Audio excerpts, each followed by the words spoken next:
দেখেছেন যে বাংলাদেশ ব্যাংকের গভর্নরকে কিভাবে নির্লজ্জভাবে মব তৈরি করে অগণতান্ত্রিকভাবে বাংলাদেশ ব্যাংক থেকে সরিয়ে দিয়ে একজন ঋণখেলাপি একজন ব্যবসায়ীকে বাংলাদেশ ব্যাংকের গভর্নর হিসেবে নির্লজ্জভাবে বসানো হয়েছে। বাংলাদেশে বিগত সময়ে প্রায় 30 লাখ কোটি টাকা লুটপাট করা হয়েছে, বিদেশে পাচার করা হয়েছে।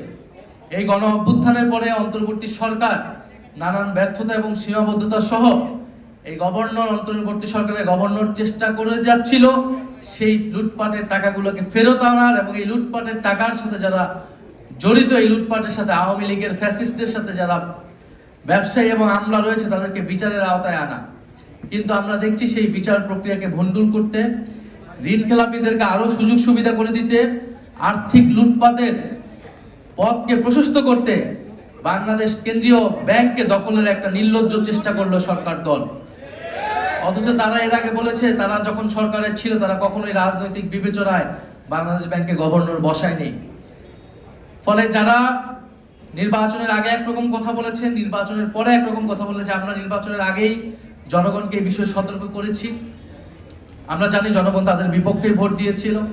নানান ইঞ্জিনিয়ারিং করে তারা ফলাফলটাকে নিজেদের পক্ষে নিতে সক্ষম হয়েছে। সংসদে পরিকল্পিতভাবে 2/3 সংসদ সদস্য পদ তাদের নিজেদের আওতায় রেখেছে, যাতে তারা নিজেদের মতো আইন এবং বিচার তৈরি করতে পারে।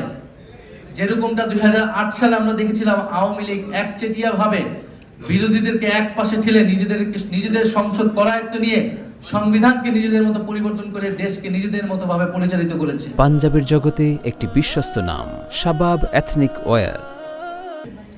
আজকের সরকার দল তাদের কার্যক্রম আচরণ দেখে মনে হচ্ছে তারা সেই পথেই হাঁটছে, সেই পথেই হাঁটার চেষ্টা করছে। আমরা খুব স্পষ্টভাবে বলেছি বাংলাদেশে নতুন কোন স্বৈরতন্ত্রের উত্থান আমরা ঘটতে দিব না।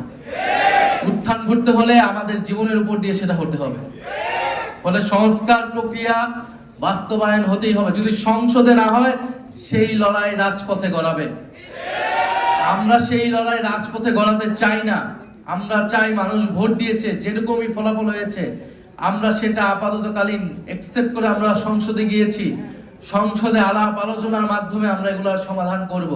কিন্তু সংসদ অবশ্যই সংস্কার পরিষদ হতে হবে। যদি সংস্কার পরিষদ না হয়, সংসদে যদি কথা বলার জায়গা না থাকে, তাহলে সেই লড়াই রাজপথে গড়াবে। আমরা রাজপথের প্রস্তুতি আমরা নিচ্ছি ইনশাআল্লাহ। এবং আমরা খুব স্পষ্টভাবে বলবো ট্রাইব্যুনালে যাতে কোনো ধরনের আর কোনো হস্তক্ষেপ না করা হয় এবং ট্রাইব্যুনাল যাতে নিরপেক্ষভাবে সুষ্ঠু